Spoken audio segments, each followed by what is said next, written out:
Ito ay kwento ng misteryosong pagkamatay ng isang glamorosong may bahay. Nagtatanong ka ba kung anong mga lihim ang maaaring tinatago sa likod ng perpektong imahe ng isang pamilya? Ayon sa mga psychologist, habang ipinapakita ng isang pamilya ang kanilang masaya at masaganang buhay, mas malaki ang posibilidad na may itinatago sa relasyon. Ang mga individual na ito ay madalas na labis na nag-aalala sa kanilang imahe sa lipunan, palaging naghahanap ng pagpapatunay at pag-aproba.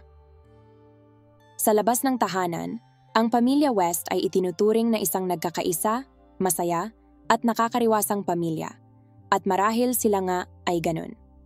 Ngunit ang lahat ay nagbago isang umaga ng January 13, 2018, nang matagpuan ang 42 years old na si Mrs. West na patay malapit sa kanilang tahanan.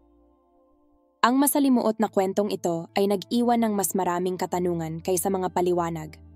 Ang pangyayaring ito ay tila isang kakaibang aksidente at posibleng sadyang pagpatay. Kahit na ang kaso ay natapos na at ang may sala ay nagbubuno na ng kanyang parusa, maraming tao ang tila ang simpatiya ay nasa nasasakdal kaysa sa namatay na biktima.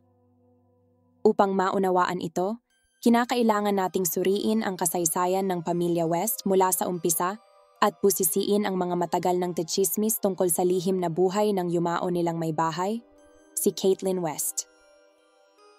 Si Caitlin Dawn West, na ipinanganak na Caitlin Dawn Martin, ay isinilang noong February 15, 1975 sa magandang bayan ng Davie, Florida. Siya ay nag-iisang anak ni Nancy at John Jonathan Martin at lumaki sa simpleng buhay ng pamilya. Bilang bata, ninais ni Caitlin na magkaroon ng kapatid, isang hangarin na hindi natupad dahil sa mga problema sa kalusugan ng kanyang ina. Ang ganitong pangyayari ay maaaring magpaliwanag kung bakit nabuo ni Caitlin ang napakalakas na koneksyon sa kanyang mga manika. Itinuturing sila bilang buhay, kinakantahan at niyayakap niya ang mga ito. Sa paaralan, si Caitlin ay kilala dahil sa kanyang kagandahan at pagiging elegante. Aktibo siya sa mga aktibidad tulad ng sports at sayaw. Subalit, noong siya'y nasa kanyang teenage years, nagpakita si Caitlin ng mga sintomas ng bipolar affective disorder. Ang sakit na ito ay nagpapakita sa mga panahon ng depression at anxiety na nagpapalit-palit sa mga yugto ng hyperthymia, isang estado ng patuloy na mataas na emosyon at agitation. Sa kasamaang palad, hindi agad natuklasan ng kanyang mga magulang ang kanyang kondisyon. Sa kanyang pakikipaglaban sa kanyang nararamdaman, naging sandalan ni Caitlin ang alak. Ang kanyang pagpapagamot sa alcoholism ay nagbunsod na matukoy kung ano ang talagang pinakapunong dahilan ng kanyang mga suliranin. Siya ay na-diagnose na may bipolar disorder. Sa edad na 20 years old, nagtagumpay si Caitlin na malunasan ang kanyang adiksyon sa alak. Subalit, ang pakikipaglaban sa kanyang bipolar disorder ay naging mas malaking pagsubok na nangailangan ng ilang malalakas na gamot na nagresulta sa komplikadong interaksyon ng mga gamot at mga side effects. Sa wakas, nagawa niyang mapigilan ang sakit, bagaman kinailangan niyang ituloy ang pag-inom ng gamot hanggang sa kanyang maagang pagpanaw. Si Caitlin ay nangangarap na maikasal, magkaroon ng isang pamilya at mga anak, ngunit ang kanyang personal na buhay ay puno ng mga pagsubok, marahil dahil sa kanyang psychological problem at mga dating problema sa alak. Sa kabila ng mga issue na ito, ang charismatic na blonde ay may maraming tagahanga. Siya ang buhay ng bawat selebrasyon at palaging masaya sa gitna ng kanyang mga kaibigan. Noong siya ay bata pa, si Caitlin ay may pangarap na maging isang modelo. Nag-attend siya ng mga casting at sinubukan ang iba't ibang mga hitsura. Siya ay masugid na tagahanga ni Marilyn Monroe, ang iconic 50s movie star. Pinanood ni Caitlin ang mga pelikula ni Monroe ng paulit-ulit, nag-ipon ng mga poster, at ginaya ang kanyang estilo at imahe. Ang nakakatuwa, may kaunting pagkakahawig si Caitlin sa kanyang iniidolo, isang katotohanang itinatangi niya at ipinagmamalaki. Bagamat hindi natupad ang pangarap ni Caitlin na maging isang kilalang modelo, madalas na nailalathala ang kanyang mga larawan sa mga lokal na magasin na nagbibigay sa kanya ng ilang pagkilala, isang fanbase, at paminsang pagkilala sa mga lansangan ng kanyang bayan. Sa edad na 28 years old, nakilala niya ang lalaking magiging kasama niya sa pagbuo ng pamilya, si William West. Si William Jeffrey West, na mas kilala sa kanyang gitnang pangalan, ay ipinanganak noong 1970 sa Alabama sa isang karaniwang pamilya. Mula pa noong siya'y bata, siya ay nangarap na maging isang sundalo o sa law enforcement. Siya ay masipag na mag-aaral at aktibong sports enthusiast, malakas, malusog, at sobrang focused. Noong early 1990, sumali si William sa US military, una bilang isang military police officer. Dahil sa kanyang dedikasyon, naging military recruiter siya, responsableng mag-enlist ng mga individual sa Army at Navy. Sa huli, siya ay umangat bilang pinuno ng isang recruitment division. Sa kabuuan, inilaan ni William ang 2 dekada ng kanyang buhay sa serbisyo militar. Bukod sa kanyang karera sa militar, nagpasya rin si William na magpatuloy sa mas mataas na edukasyon. Si William, isang matalino at mahinahon na individual, ay nagtapos ng kanyang bachelor's degree sa public relations mula sa University of South Carolina. Nagpatuloy siya sa kanyang edukasyon sa criminal justice at disaster and emergency management at sa huli ay nakakuha ng master's degree. Bagamat naging matagumpay si William, siya ay simple at medyo introverted. Mas pinipili ang tahimik na pagtitipon kaysa sa malalaking selebrasyon. Siya ay mapagmahal sa pamilya at responsableng magulang sa 2 anak. Matapos magretiro mula sa militar, nagsilbi siya bilang isang korporal sa pulisya ng isang bayan sa universidad. Tiniyak ang pagpapalaganap ng kaligtasan sa komunidad ng campus. Hindi niya kailanman ginamit ang kanyang baril sa buong panahon ng kanyang karera. Sa kalagitnaan ng taong 2000, nagtagpo ang landas ni Caitlin at Jeffrey. Si Jeffrey, isang matipuno at tahimik na sundalo, ay kasal pa rin sa kanyang unang asawa noong panahong iyon. Si Caitlin, isang malikhain, matapang, at mahilig sa atensyon na blonde, tila hindi karaniwang match para sa kanya. Gayunpaman, naramdaman nila ang agaran at mutual na atraksyon. Sa kabila ng kimataong agwat sa edad, sa kasalukuyang kasal ni Jeffrey, at ang mga problema ni Caitlin sa alak, tinuloy nila ang kanilang relasyon. Agad na nag-file si Jeffrey ng diborsyo upang makasama si Caitlin, at sila'y ikinasal sa isang chapel sa Las Vegas, mahigit lamang ang 5 buwan matapos silang magkakilala. Noong taong 2005, isinilang ang kanilang tanging anak, isang babae na pinangalanan nilang Lola. Nagtayo sila ng kanilang tahanan sa Serra, Alabama, sa lugar ni Jeffrey, na isang cozy at custom-built na bahay.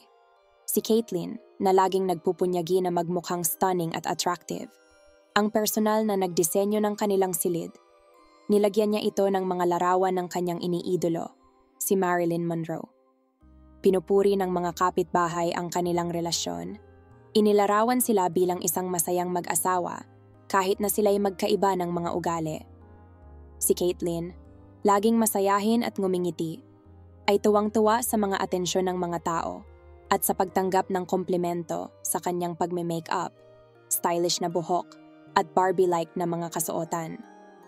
Ang asawa namang si Jeffrey, isang seryoso at disiplinadong tao, dahil sa kanyang malawakang karanasan sa militar, ay tila naanod ng makulay na presensya ni Caitlin. Si Caitlin, isang blonde na nag-transition mula sa pagiging isang tagapag-alaga sa bahay tungo sa isang online persona na kilala bilang Kitty Cat, ay nag-struggle na magkaroon ng matagumpay na karera sa pagmomodel kahit na may striking na hitsura. Matapos manganak, ibinuhos ni Caitlin ang kanyang sarili sa pagpapaganda ng kanilang tahanan at sa pag-aalaga sa kanilang anak. Ngunit kalaunan ay hindi siya nasiyahan sa karaniwang buhay bilang isang may bahay. Nagnanais siyang magkaroon ng atensyon at pagkilala. Sa pagdating ng social media noong huling bahagi ng 2000s, nagsimula siyang mag-post ng mga larawan online. Sa simula, ito'y mga inosenteng litrato na may temang Barbie o Marilyn Monroe. Ngunit sa paglipas ng panahon, naging mas mapang-akit ang mga ito.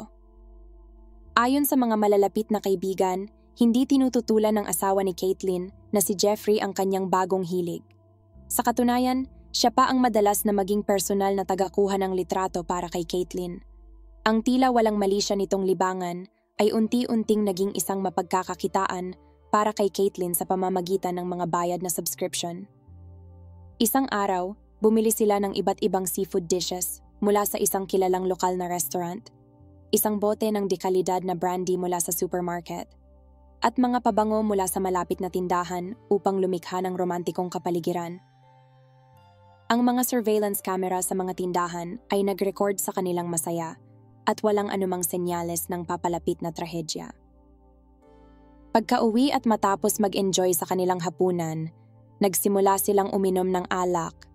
Si Caitlyn, na paminsan-minsang na lamang umiinom ng alak, ay transformed sa ilalim ng impluwensya nito sa kanyang online alter ego na si Kitty Cat.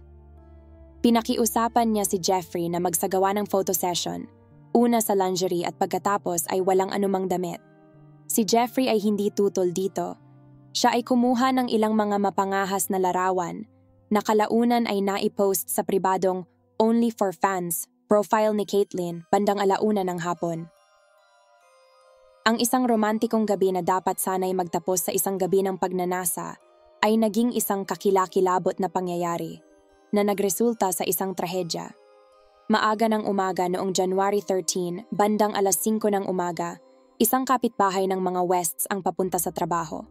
Hindi pa sumisikat ang araw, ngunit may sapat ng liwanag sa labas. Habang dumadaan siya sa bahay ng mga Wests, napansin niya ang isang kakaibang bagay. Pagbagal niya, nakita niya ang halos hubad na babae na nakahiga sa kalsada. Akala rin niya ay may nakita siyang isang tao na nakatayo sa pintuan ng bahay, na mabilis na nawala sa mga anino nang mapansin siya. Sa pag-iimbestiga, hindi niya matiyak kung pumasok ba ang taong ito sa bahay o tumakbo palayo. Nabigla at nag-aalangan, nagdalawang isip ang kapitbahay na lapitan ang katawan. Bumalik siya sa kanilang bahay, ipinaalam sa kanyang mga magulang, at sama-sama nilang tinawagan ang mga serbisyong pang-emergency upang iulat ang nakakatakot na natuklasan. Sa kahilingan ng operator, habang naghihintay ng tulong, nag-aatubili nilang nilapitan ang babaeng nakahiga sa lupa, na kinilala bilang si Mrs. West, at sinuri kung may pulso. Sa kasamaang palad, wala silang natagpuan. Malamig na ang kanyang katawan at nagpapakita na ng mga palatandaan ng rigor mortis. Nakita si Caitlyn na nakadapa, ang kanyang katawan ay halos nasa bangketa, suot lamang ang isang matingkad na rosas na bra top. May isang pool ng dugo na nabuo sa ilalim ng kanyang ulo, at malapit doon ay may bote ng absinthe. Ang ilan sa mga laman nito ay natapon sa kalsada na may mga mantsa ng dugo sa bote. Isang maikling distansya ang layo ay makikita ang kanyang basag na smartphone. Dahil tahimik na lugar ang residential area, walang ibang saksi sa gabi. Kaya't ang agwat ng oras sa pagitan ng huling paglitaw ng kotse ng mga Wests bandang 8:30 p.m. at 5 a.m., nang matagpuan ng kapitbahay ang walang buhay na katawan ni Caitlyn, ay nananatiling isang misteryo na malamang na nasaksihan lamang ng kanyang asawa. Meron kayang itinatago si Mr. West? Si Detective Michael Melhoff, isa sa mga unang dumating sa lugar, ay nagtungo sa bahay kung saan natagpuan ang katawan ng babae. Isang lalaki na mukhang medyo balisa ang nagbukas ng pinto. Nang tanungin tungkol sa kinaroroonan ng kanyang asawa, sinabi niyang wala siyang alam at kakagising lang niya at natuklasan na nawawala ito sa kanilang kama. Pagkatapos ay hiniling ng detective na lumabas siya kung saan natagpuan ang katawan ng isang babae na kinilala ng mga kapitbahay bilang si Caitlyn West, malapit sa kanilang bahay. Kinumpirma ni Jeff na ang nakahandusay ay ang kanyang asawa. Ngunit ang kanyang reaksyon ay kakaiba, hindi siya nagmadali patungo sa katawan na may luha o sigaw. Nang tanungin tungkol sa kanyang mga ginawa noong nakaraang gabi, sinabi ni Mr. West na siya'y mahimbing, na natulog matapos ang kanilang pag-inom. Nang tanungin kung ano ang kanyang iniisip na nangyari, siya'y nagkibit balikat lamang. Inilahad na maaaring ito'y isang malungkot na aksidente. Ibinahagi rin niya na ang kanyang asawa ay may bipolar affective disorder na nangangailangan na parating uminom ng gamot at wala sa wisyo kapag nalalasing. Binanggit din niya na minsan ay sumasalampak ito sa kanilang trampoline sa bakuran at paminsan-minsan ay nasusugatan nito ang sarili ng hindi sinasadya. Ang paghahalughog sa bahay ay walang nakitang palatandaan ng anumang gulo o karahasan. 2 plato na may natirang pagkain, 2 baso, at walang laman na bote ng brandy ang natagpuan sa mesa ng kusina. Ang kanyang mataas na takong, na nakita sa kanyang huling mga larawan, ay natagpuan sa ilalim ng mesa, at underwear na tumutugma sa bra na suot niya ay natagpuang nasa sahig. Gayunpaman, ang ilang mga napkin na may bahid ng dugo sa basurahan at isang bukas na bote ng cleaner ay nagpataas ng kilay ng mga investigador.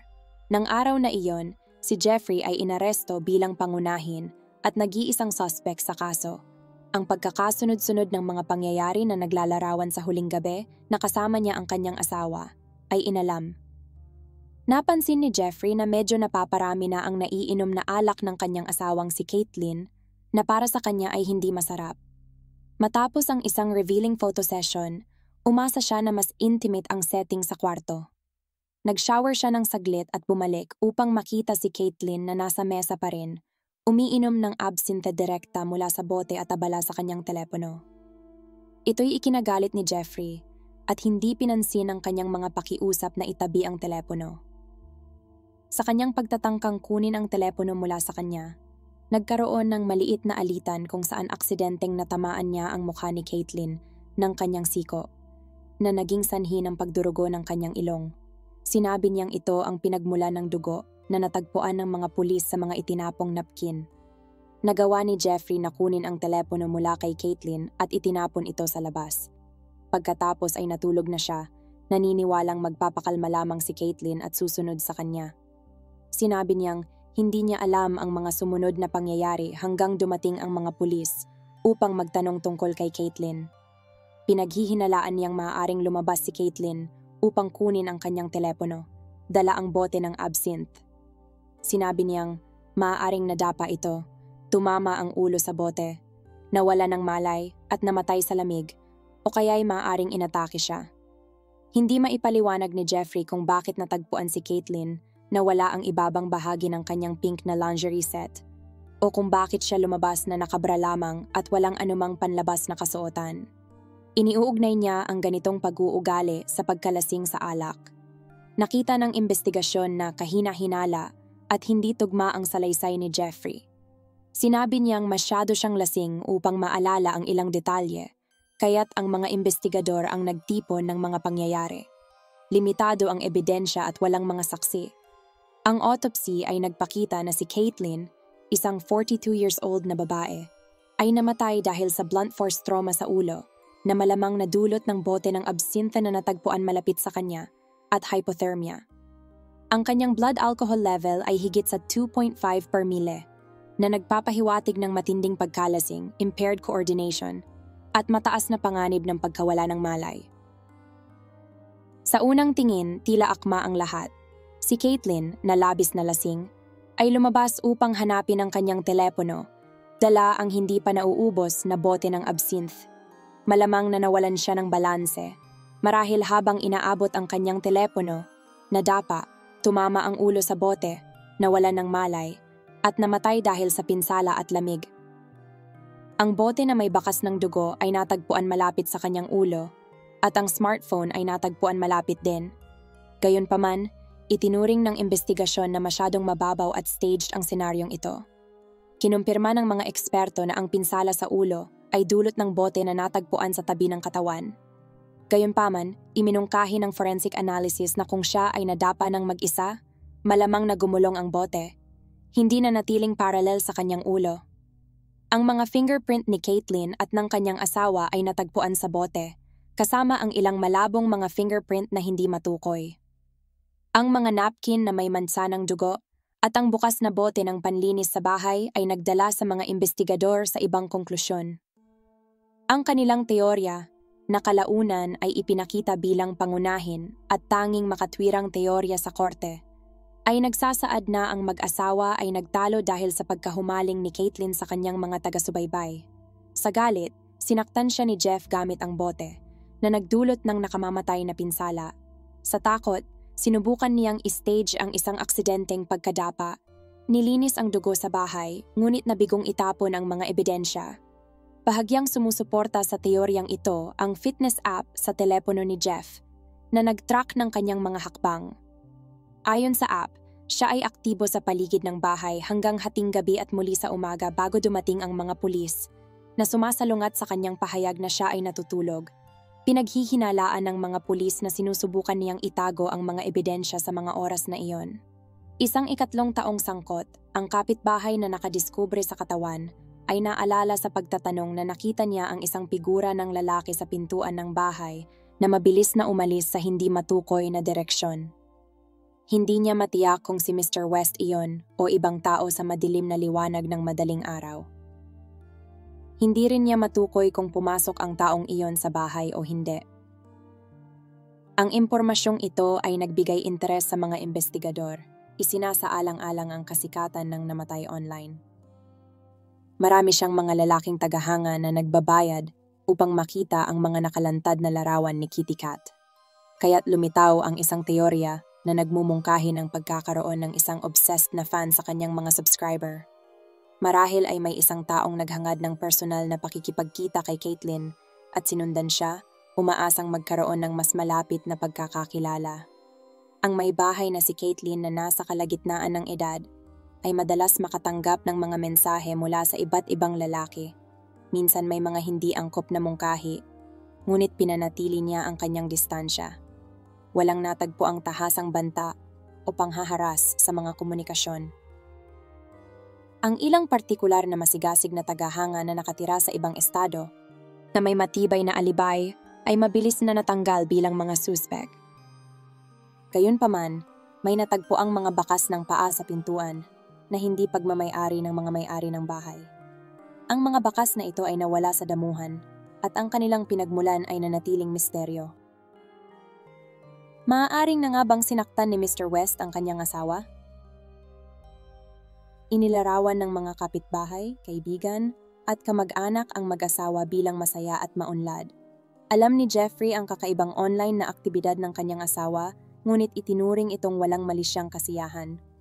Samantala, ang kanilang social circle ay walang kaalaman sa alter ego ni Caitlyn na si Kitty Cat, tulad ng karamihan sa kanyang mga taga-subaybay na walang ideya sa kanyang tunay na pagkakakilanlan. Nang tanungin kung siya ay naging marahas sa kanyang asawa, mariing itinanggi ito ni Jeffrey, sinasabing mahal na mahal niya ito upang saktan. Gayunpaman, ang mga pagtatalo ay naging madalas na pangyayari sa kanilang tahanan. Isang partikular na makahulugang palitan ng text noong January 12 ang natagpuan sa kanilang mga telepono, kung saan ang mag-asawa ay nagkaroon ng mainit na pagtatalo. Pinuna ni Caitlyn si Jeffrey dahil hindi ito tumutugma sa kanyang masayahing personalidad at ugali, at iminungkahi pa na mas mabuti pang maghiwalay na sila. Nanatiling pangunahing suspect si Jeffrey sa kaso na may mga forensic evidence at hindi direktang detalye na nagpapahiwatig ng kanyang pagkakasala. Matapos siyang maaresto, hindi lamang ang kanyang mga magulang, kundi pati na rin ang kanyang anak na babae at mga biyenan ang matibay na nagtanggol sa kanya. Iginiit ang kanyang kawalang kasalanan at ang kanilang paniniwala na hindi niya kayang saktan ang kanyang asawa. Matapos maaresto si Jeffrey West, hindi niya kayang bayaran ang piyansang itinakda na $250,000, kaya't siya ay nanatili sa kulungan hanggang sa paglilitis. Tumagal ng halos 3 taon ang paghihintay na ito.